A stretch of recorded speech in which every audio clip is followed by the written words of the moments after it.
네, 마태복음 7장 15절로 20절 본문의 말씀을 제가 읽겠습니다. 거짓 선지자들을 삼가라. 양의 옷을 입고 너희에게 나오나 속에는 노략질하는 일이라. 그의 열매로 그들을 알지니 가시나무에서 포도를 또는 엉겅퀴에서 무화과를 따겠느냐.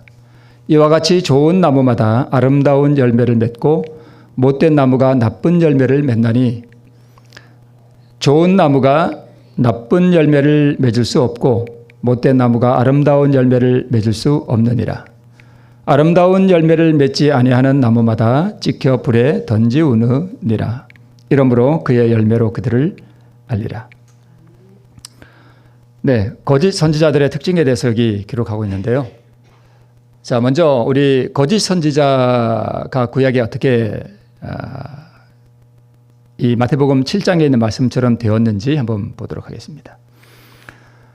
옛날 유대 백성들이 이제 바벨론에 3번 포로되어서 붙잡혀 갔는데 그 중에 두 번째 포로된 게 BC 598년이었습니다. 이때 2차 바벨론 포로 이후에 우리 예레미야서에 하나님께서 이렇게 말씀하셨습니다. 만군의 여호와 이스라엘의 하나님 내가 골라야의 아들 아합과 마아세야의 아들 시드기야에 대하여 말하노라. 옛날 북방 이스라엘에 아합 왕이 있었고 또 시드기야 왕이 있었죠. 남방 유다에. 그 왕이 아니고요. 이름은 같은데 다른 사람입니다. 아합과 시드기야라는 사람에 대해서 하나님께서 이렇게 말씀하셨습니다. 그들은 내 이름으로 너에게 거짓을 예언한 자라. 그러니까 거짓 선지자죠. 네, 거짓 선지자. 내가 그들을 바벨론 왕 느부갓네살의 손에 붙이리니 그가 너희 목전에서 그들을 죽일 것이라. 그러니까 이 아합과 시드기야 이 두 사람은 이스라엘 백성들이 보는 앞에서 바벨론 왕 느부갓네살의 손에 의해서 죽임을 당했습니다. 너희 바벨론에 있는 유다 모든 포로가 그들로 저주거리를 삼아서 이르기를 여호와께서 노러 바벨론 왕이 불살라 죽인 시드기야와 아합 같게 하시기를 원하노라 하리니. 자, 이제 이스라엘 이 포로되어 간 백성들이 하나의 속담이 생겼는데 그게 뭐냐 하면 누군가를 이렇게 저주할 때는 너가 마치 그 느부갓네살 왕이 불살라 죽인 아합과 시드기야 같기를 원하노라 이렇게 저주하는 속담이 되리라 이렇게 말씀하신 것입니다. 그만큼 이 두 사람은 저주를 받은 사람입니다. 이는 즉 왜냐하면 그들이 이스라엘 중에서 망령되이 행했습니다. 그 이웃의 아내와 행음하며 내가 그들에게 명하지 아니한 거짓을 내 이름으로 말했다 이렇게 기록하고 있습니다. 그러니까 우리 본문 마태복음 7장에 나와 있는 말씀처럼 이 거짓 선지자는 뭘로 알 수 있는가 하면 열매로 알 수 있다 이렇게 기록하고 있습니다. 그러니까 좋은 나무가 나쁜 열매를 맺을 수 없고 나쁜 나무가 좋은 열매를 맺을 수 없다 이렇게 기록한 것과 마찬가지로 이 아합과 시드기야라고 하는 이 두 사람이 아주 방탕한 삶을 살면서 하나님의 이름으로 거짓을 예언했습니다. 무슨 거짓을 예언했는가 하면 70년 기간을 부정하고요. 그러니까 예언을 부정한 거예요. 그 다음에 포로들 가운데서 선동을 했던 것으로 보입니다. 그리고 반역을 주동해서 우리가 이 바벨론 포로되어 있는 이 상황에서 우리가 이 바벨론 정부를 무너뜨리고 뭐 하자? 유대 땅으로 돌아가자. 이런 식으로 아마 주동을 했던 것 같습니다. 이렇게 보면은 백성들을 위하는 진짜 애국자 같죠? 참 선지자 같이 보입니다. 그러나 삶은 방탕했습니다. 그리고 예언을 무시했습니다. 그래서 느부갓네살에 의해서 반역죄로 이 두 사람이 불에 태워서 처형당한 것으로 보입니다. 자, 다시 한번 보면 그의 열매로 그들을 알겠다라고 기록하고 있습니다. 파란 글씨 보면 못된 나무가 나쁜 열매를 맺나니 아름다운 열매를 맺지 아니하는 나무마다 찍혀 불에 던지우느니라. 그러니까 이 말씀 그대로 됐습니다. 그죠? 물론 이 말씀이 나중에 기록된 것이긴 하지만 아름다운 열매를 맺지 아니하고 나쁜 열매를 맺고 하나님의 이름으로 거짓된 예언을 했던 이 거짓 선지자가 여기에 있는 이 말씀처럼 실제로 불에 던지어서 불에 태워 죽였습니다. 좀 비참하게 죽었죠. 네. 하나님께서 예레미야나 에스겔 선지자를 통해서 주신 기별은 바벨론에 항복하라. 그리고 70년이 차야 너희들은 돌아오게 된다. 거기서 집을 짓고, 즉 바벨론에서 집을 짓고 거기서 결혼하고 열매를 생산해라. 유대 민족과 관료들의 단호한 반대에 부딪혔습니다. 이 기별이. 그리고 이런 기별을, 하나님께로부터 나온 이 기별을 전한 사람들은 반대와 박해를 받게 됐습니다.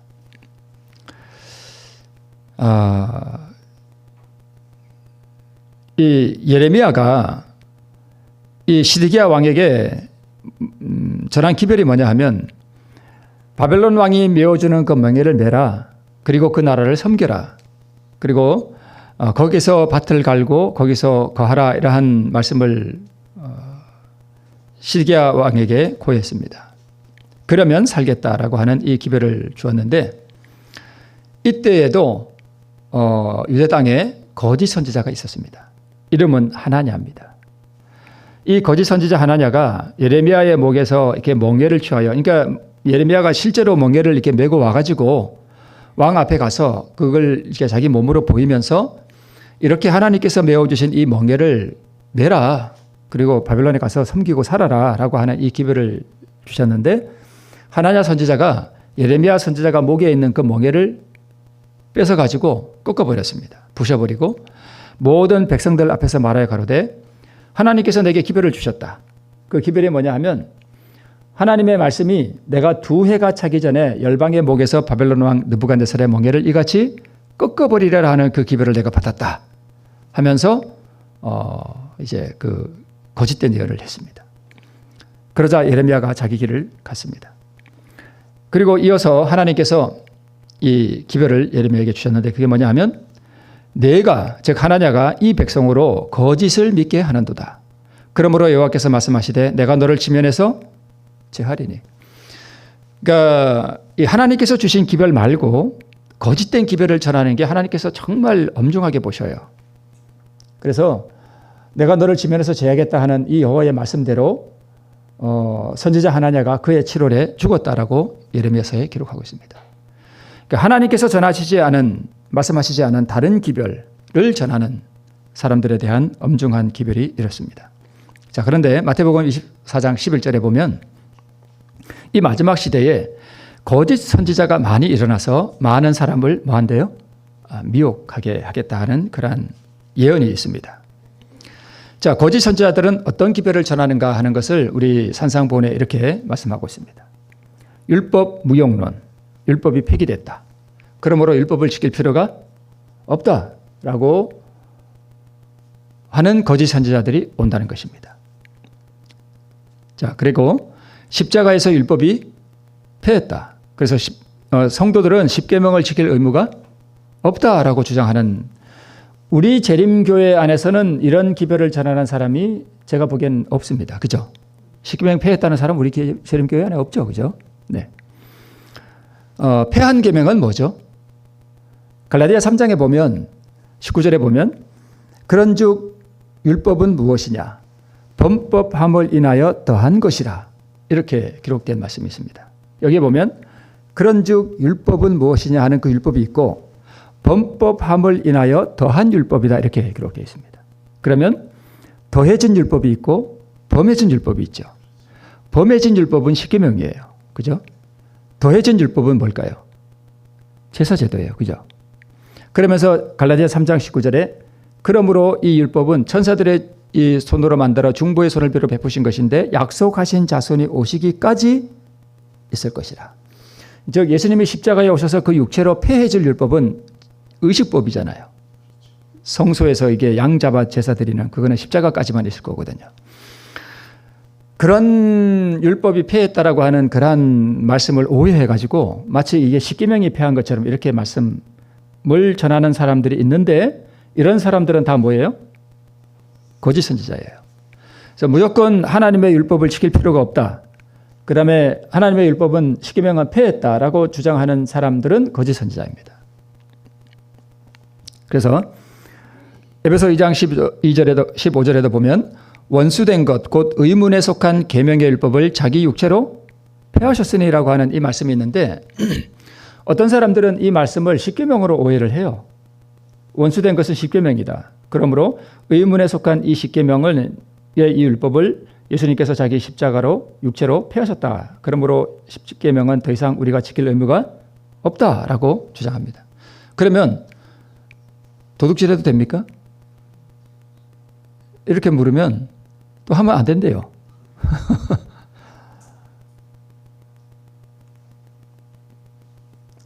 자, 여기에 나온 원수된 것, 곧 의문에 속한 계명의 율법은 무엇을 말하는가 하면 의식법이에요. 그죠? 제사법. 성소제도에 나타난 그 제사법이에요. 자, 율법이 우리 보통 네 가지가 있죠. 시민법이 있고, 제사법이 있고, 십계명이 있고, 건강법이 있죠. 그 중에 폐한 것은 시민법과 제사제도. 요거 두 개 폐했죠. 네. 자, 그러면 믿음으로 말미암는 의는 율법을 낮추나요, 높이나요? 높이는 거예요. 믿음으로 말미암는 의는 율법을 높입니다. 믿음으로 말미암는 의를 오해하면 마치 율법을 지킬 필요가 없는 것처럼 아니면 율법을 무시하는 것처럼 약간 그렇게 보일 수도 있는데 절대 그렇지 않습니다. 믿음으로 말미암는 의는 무엇을 말하는가 하면 죄인이 다다를 수 없는 지고한 율법의 정신을 밝히 드러내요. 그래서 죄인은 그 율법의 지고한 그 높이에 다다르는 게 불가능하다. 죄인은 그게 무력하다. 그러므로 한 분이 오셔서 그것을 이루셨다. 그 구주의 공로와 그분의 의의 효력을 통해서 우리가 그 율법의 높은 표준에 다다를 수 있다. 그러므로 율법의 요구가 내 안에서 어떻게 이루어지는지 그 방법을 설명하는 게 믿음으로 말미암는 의예요. 그래서 절대 이 믿음으로 말미암는 의는 율법을 무시하거나 그렇지 않습니다. 오히려 자기 스스로 율법을 지켜서 의에 이르려고 하는 그 시도를 아주 표현을 그래도 순하게 해야 되겠죠. 예. 그러한 시도를 아주 아니라고 강조하는 게 믿음으로 말미암는 의예요. 그래서 우리가 계명을 지켜야 되잖아요. 우리 내일 다시 순종이 무엇이냐에 대해서 좀 말씀을 드릴 텐데, 이 계명을 지켜야 되는데 순종을 해야 되는데 어떻게 순종하느냐 하는 걸 가르쳐 주는 게 믿음으로 말미암는 의예요. 그죠? 그게 어떻게 이루어지느냐 하는 것을. 자, 자아 부정, 율법의 정신과 배치되는 그게 자아가 우리 안에 있잖아요. 이걸 부술 때에 율법의 정신이 우리 안에서 이루어지거든요. 그래서 내 안에 마귀 본성, 율법을 대적하는 이것을 부인하고 계명의 의를 온전히 이루신 그분의 의를 받음으로 내가 계명을 온전히 지킨 의인이 되는 그 경험이 무엇인지를 설명하는 게 믿음으로 말미암는 의예요. 그래서 자아를 부정함이 곧 순종이요, 이것이 믿음이라는 것을 말씀하고 있고, 그러므로 믿음으로 말미암는 의는, 믿음으로 얻는 의는 율법에 이르는 그 길을 제시하는 게 바로 이 믿음으로 말미암는 의입니다. 자, 이 에스겔 선지자는 바벨론에 포로되어 가서 바벨론에 사는 이스라엘 백성의 선지자로 활동하던 사람입니다. 에스겔 선지자는. 자, 그런데 이 에스겔 선지자는 바벨론에 포로되어 가 있는 그 백성들에게 이제 하나님의 말씀을 증거하는 그러한 선지자였는데, 거기에 같이 포로되어 가 있는 이스라엘 백성들이 어떤 마음으로 하나님께 나와서 말씀을 들었는가 하면 여기 이렇게 기록되어 있습니다. 자, 가서 여호와께로부터 무슨 말씀이 나오는가 들어보자 하고 백성이 모이는 것 같이 내게 나오며, 이게 하나님 말씀이에요. 내게 나오며 내 백성처럼 내 앞에 앉아서 내 말을 들으나 그대로 뭐 하지 않아요? 행치 아니하니 이는 그 입으로는 사랑을 나타내어도 마음은 이욕을 쫓음이라.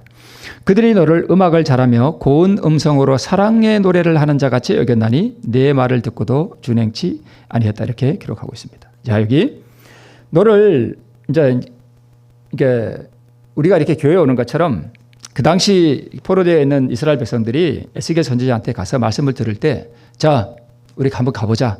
가서 그 선지자가 도대체 무슨 말씀을 하나 우리 한번 들으러 가보자. 이렇게 했다는 거예요. 안 듣는 게 아니에요. 그러니까 와서 듣는데, 앉아서 말을 듣는데 그대로 행하지는 않습니다. 그 이유가 뭐냐 하면 여기 파란 글씨를 보면, 녹색 글씨를 보면 너는 너를 음악을 잘하며 고운 음성으로 사랑의 노래를 하는 자 같이 여겼다. 이게 무슨 뜻이냐 하면 이 사람들이 말씀을 들으러 올 때 이렇게 왔다는 뜻이에요. 자, 여기 지금 이제 가을이잖아요.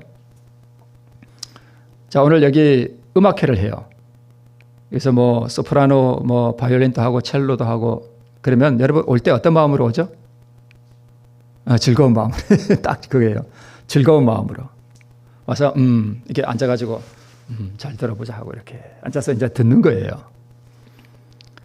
그러니까 하나님께서 오늘 무슨 말씀을 하시는지 참 마음을 낮추고 겸허한 마음으로 또 경건한 마음으로 그 말씀이 주어지면 내가 그 말씀에 나를 굴복시키고 참 순종해야 되겠다는 그러한 경건한 마음으로 그리고 회개하는 마음으로 온 게 아니라 음악해오는 마음으로 왔다는 것입니다.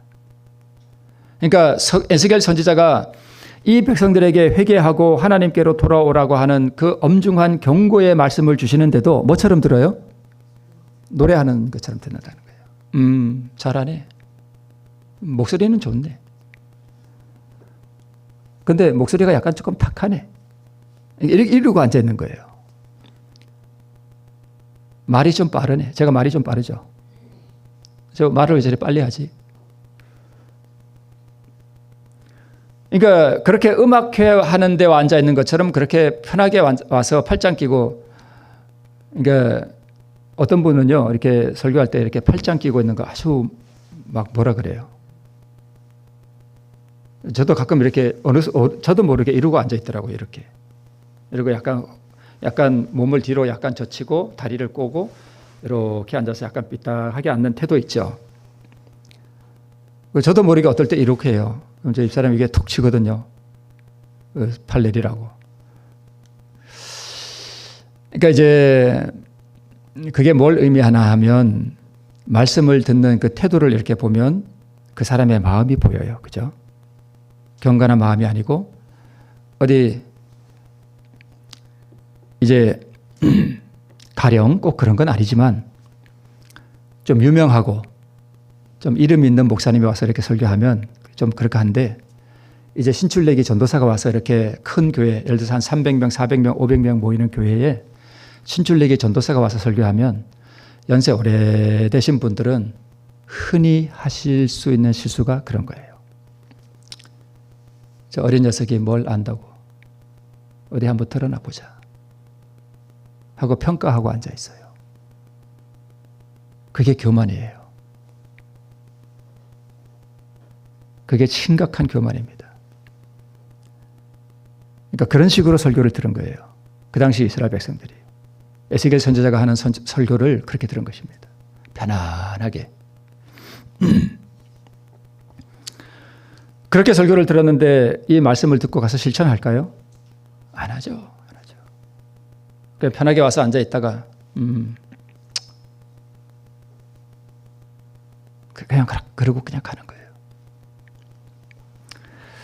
여기 있네요. 무슨 말 하나 어디 한번 드러나 보자.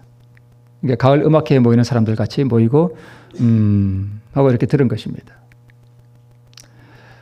에스겔 선지자가 전한 말씀, 법과 의를 행하라. 전당물을 도로주며 억탈물을 돌려주며 생명의 율례를 지키라. 너희가 왜 이렇게 바벨론에 포로되어 왔느냐? 이것을 하지 않았기 때문이다. 오늘날 너희가 회개하고 하나님께로 돌아오라. 이런 엄중한 기별을 전하는데, 그래서 의인이 돌이켜 죄악을 지으면 그 가운데서 죽을 것이요 악인이 그 길을 돌이켜 법과 의대로 행하면 그로 인하여 살리라고 하는 참으로 엄중한 하나님의 말씀을 전했는데 그들은 음악회에 와서 앉아있는 것처럼 그렇게 들었습니다. 자, 우리 리뷰에 있는 앤더 헤럴드에 있는 말씀, 그리스도 안에 있는 구원받는 믿음은 많은 사람들이 말하고 있는 것과는 다르다. 믿으라. 믿으라고 하는 것이 그들의 외침이다. 단지 그리스도를 믿기만 하라. 그리하면 구원을 받을 것이다. 그것이 내가 해야 할 일의 전부이다 라고 한다. 예수님 성경에 보면 예수님도 믿기만 하라 이런 말씀을 하셨거든요. 근데 그 의미는 이거와 다르죠. 네. 참된 믿음은 구원을 위하여 그리스도를 전적으로 신뢰하는 한편 그 믿음은 그를 인도하여 하나님의 율법에 온전히 일치하게 할 것이다. 계명을 순종하지 않는 삶은 믿음이 아닙니다. 네. 믿음은 뭘로 나타나요? 행함으로 나타나요. 이상하게 제가 내일 준비한 설교와 오늘 제가 산상보훈의 설교를 해야 할 그 부분이 겹쳐요. 그래서 뭐 어쩔 수 없습니다. 믿음은 행함으로 나타나는 것입니다. 사도 요한은 그를 아노라 하고 그의 계명을 지키지 않는 자는 뭐 하는 자래요? 거짓말하는 자라고 이렇게 선포하고 있습니다. 자, 순종은 제자가 되는 뭐래요? 시금석이다. 제가 지난주 안식일에 이제 예배 끝나고 이렇게 식사하다가 우리 장로님 할머님 말씀을 이렇게 하시면서 그걸 제가 이렇게 하면서 이걸 좀 설교를 해야 되겠구나 싶어서 그걸 준비를 했는데 순종이 뭐고 율법주의는 도대체 뭐냐 다시 한번 좀 짚어보는 시간을 그래서 좀 가졌는데 그 예화를 제가 말씀해도 되겠죠? 네. 알겠습니다. 순종은 제자가 되는 뭐래요? 시금석이에요. 하나님의 말씀에 순종하지 않는 사람은 제자가 아니고 어린 양을 따라가는 사람이 아닙니다. 우리가 사랑을 말할 때 이의 진실성을 입증하는 것은 계명을 지키는 것이다. 우리 성도들이요 좀 헷갈릴 수 있어요. 믿음으로 말미암은 의를 설명하면서 마치 계명을 지키는 게 잘못된 것처럼 이렇게 오해할 수도 있고요. 또 우리가 계명을 지켜서 의를 얻는 것이 아닌데 왜 자꾸 계명을 지키라 그러지? 이런 부분을 왔다리 갔다리 하는 분들이 많아요. 실제로 그렇습니다. 그런 부분을 내일 되는 대로 시간이 되는 대로 다시 한번 좀 짚어보겠습니다. 마지막 날 사건들 247쪽에 모든 사람은 연합하여 목사들에게 가장 혹독한 비난을 한다. 그러니까 마지막 때 이제 그 재난이 내릴 때에 어떤 많은 사람들이 교회는 다녔는데 자기들이 잃어버림을 당했다는 것을 알았는데 그 이유가 뭐냐 하면 목사가 잘못 인도한 거예요. 뭐라고 인도했는가 하면 녹색 글씨 하나님의 율법을 버리게 하고 율법을 거룩히 지키는 자들을 뭐하도록요? 핍박하도록 지도했습니다. 이제 그 목사들은 실망한 나머지 세상 사람들 앞에서 그들의 기만적 활동을 고백한다. 우리는 잃어버린 바 되었다. 너희들 때문에 우리는 멸망을 받게 되었다.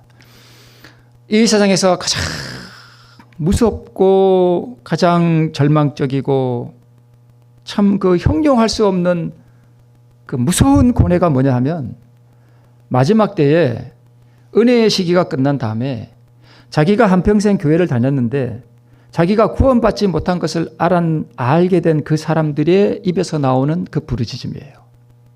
나는 영원히 잃어버림 당했다. 나는 잃어버림을 당했다. 그 고뇌, 그 형용할 수 없는 이제 영원히 기회가 없어요. 그것처럼 무서운 게 없습니다. 근데 그 역할을 한 사람들이 목사들이라는 거예요. 잘못 가르쳤다는 거예요. 너무 늦었다. 너무 늦었다. 이것처럼 무서운 말이 없습니다. 그러니까 오늘 우리는 이 복음이 무엇인지 내가 어떻게 이 율법을 지키는 이 삶에 이룰 수 있는지 이러한 복음의 원리와 원칙들과 이것들을 잘 숙지하고 있어야 합니다. 그리고 경험 가운데 있어야 돼요. 이제 곧 이 은혜의 시기가 끝날 때에 이제 지금 사람들의 이 교회 안에서요, 이 사람들의 이 운명이 점점 이렇게 양분돼 가고 있어요. 악한 사람들은 점점 교회 안에서 악해지고 떨어져 나가고 의를 향해 가던 사람들은 점점 의를 향해 나가고 그래서 우리가 원칙과 원리에 이렇게 여러분 오늘 이렇게 성도로서 이렇게 교회에 참석하는 게요. 이게 정말 중요한 거예요. 이게 아무것도 아닌 것 같지만 내가 특별한 일이 있지 않는 이상은 교회 출석을 정말 충실하게 하리라 하는 이게 얼마나 중요한지 모릅니다. 교회 출석을 등한히 하는 사람 치고 신앙 제대로 하는 사람은 없습니다. 진짜예요.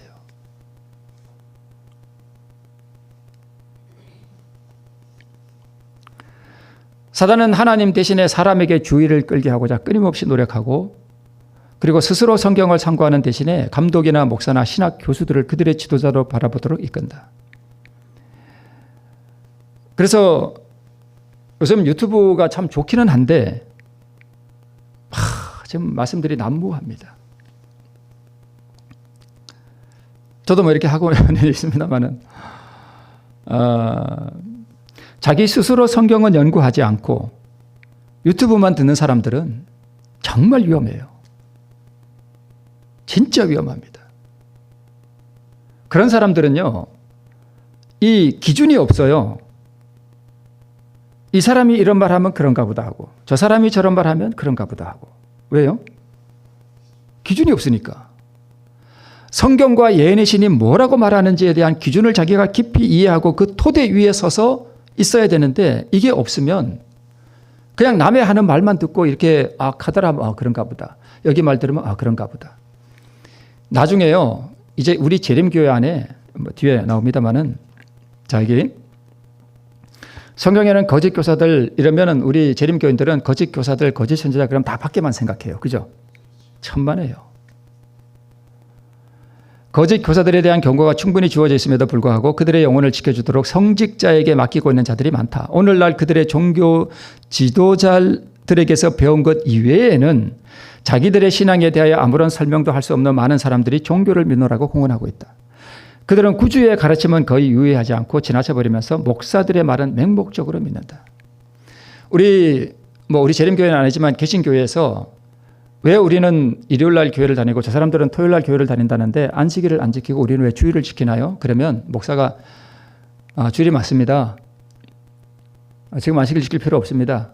이런 식으로 얘기하면 개신교회에 그냥 맹목적으로 목사의 말만 듣는 사람들 천지기수로 맞습니다.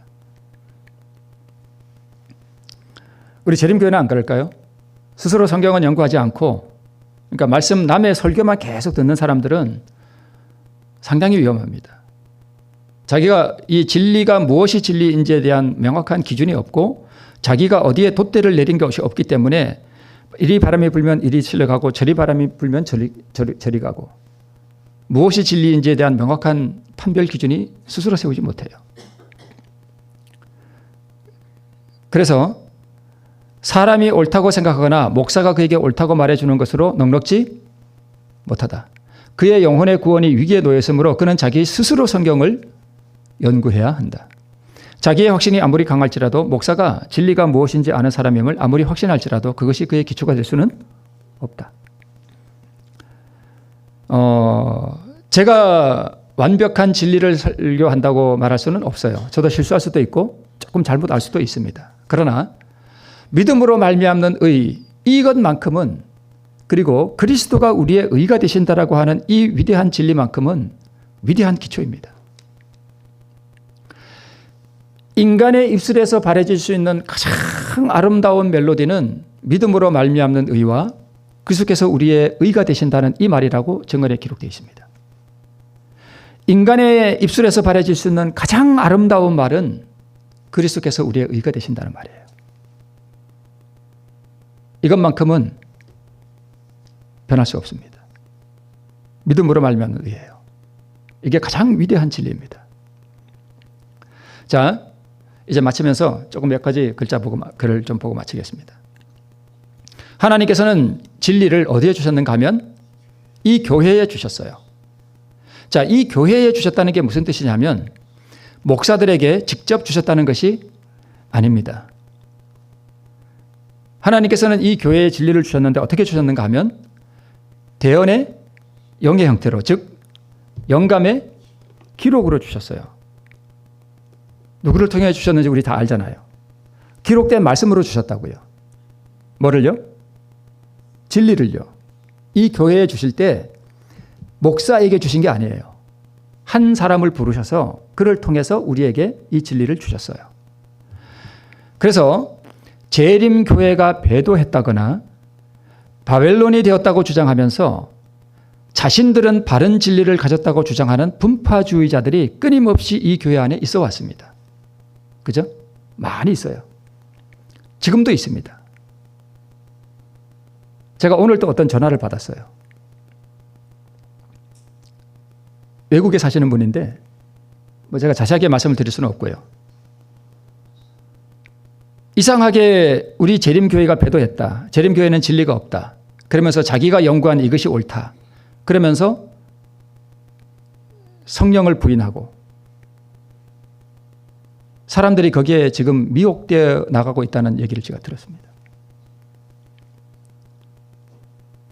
미혹하는 영은 우리는 거짓 선지자 그러면 개신교회 생각해요. 천만에요. 목회자들이 실수하거나 바르지 않은 진리를 전할 수는 있어요. 우리 재림교회 목사들이 잘못됐다는 게 절대 아니에요. 제가 재림교회 목사를 비난하거나 이런 게 절대 아닙니다. 재림교회 목사도 실수할 수 있어요. 저도 실수하거든요. 그죠? 그리고 바르지 않은 진리를 혹시 실수로 전할 수도 있어요. 얼마든지 그럴 수 있습니다. 그렇다고 재림교회가 배도한 것은 아니에요. 일단 재림교회가 배도했다. 재림교회 안에는 진리가 없다. 재림교회는 바벨론이다 하는 사람들은 다 거짓 선지자예요. 하나님께서는 진리를 어떤 분파에게 주신 것이 아니라 이 교회에 주셨어요. 그래서 자신들의 주장을 받아들이지 않으면 구원이 없다고 주장해요. 역사적으로 이런 일들이 있어 왔고 앞으로도 재림교회 안에 이 미혹의 영이 마지막 때가 될수록 더욱 크게 역사하고 사람들을 그리로 빼갈 거예요. 이 교회 안에 남아있다고 해서 다 구원 얻는 것도 아니지만 교회에 적을 두고 있으면서 교회를 비난하는 분파 운동에 가담한다고 구원을 보장받는 것도 아닙니다. 왜 재림교회 안에 적을 두고 있으면서 재림교회를 비난하는지 모르겠어요. 아니 그냥 나가든가. 재림교회 안에 적을 두고 있으면서 재림교회가 바빌론이 되었다, 배도했다라고 주장하는 사람들은 참 이해할 수가 없습니다. 그래서 우리는 스스로 말씀을 연구하고 진리 위에 굳게 지금 서 있어야 됩니다. 재림교회 안에도 재림교회의 진리를 부정하는 지도자가 있다는 사실을 제가 들어서 알고 있습니다. 부정해요. 연애신 부정하고 일요일 협령 부정하고 이런 사람이 있습니다.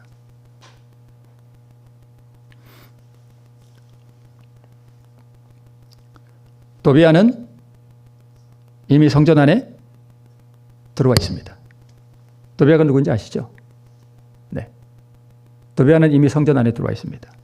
이럴 때일수록 우리는 더욱더 스스로 말씀을 연구하고 미혹의 영에 미혹되지 아니하도록 이 재림교회에 주신 하나님의 진리를 부지런히 연구하고 자기가 스스로 연구하고 또 목회자의 말을 듣고 그것이 그러한가에 날마다 그것을 연구하고 이 진리 위에 굳게 서서 이 미혹의 영이 앞으로 크게 역사할 때 진리 위에 굳게 서서 우리 영원한 본향으로 우리 주님 손잡고 가시는 우리 모두 되시기를 바라면서 말씀을 마치겠습니다.